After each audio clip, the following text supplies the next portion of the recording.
आज न दिदी न बहिनी न छोरी न बुहारी, मात्र म भएर केही प्रण गर्दैछु। आफ्ना आफैभित्र कैदी चाहिँ भएका सपना रूपी चराहरूको उडान भर्दैछु। हो, मलाई न त कसैलाई हँसाउनु नै छ, न त जबरजस्तीको हाँसो हाँस्नु नै। मलाई न त कसैलाई बचाउनु नै छ, न त तडपी तडपी बाँच्नु नै। मलाई त अब म भएर मेरा सपनाहरूको उडान भर्नु छ। मलाई त अब नितान्त मेरा लागि केही गर्नु छ। अरूको हाँसोमा जबरजस्तीको हाँसो मिलाउने मलाई खुलेर मनदेखि हाँस्नु छ।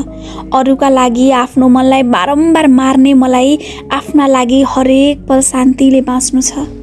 सबैका लागि सबथोक गरेँ, केवल आफ्ना लागि थाती राखेकी छु।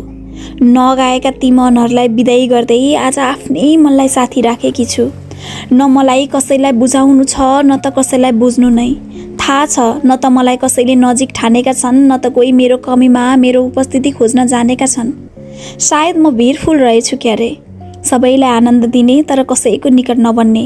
अब यसै सही, म आफै बन्नेछु आफ्नो साथी, आफ्नो लागि, आफ्नो खुसी र आत्मसम्मानको लागि। अब म आफै बन्नेछु आफ्नो साथी, आफ्नो लागि र आफ्नो खुसी र आत्मसम्मानको लागि। Thank you.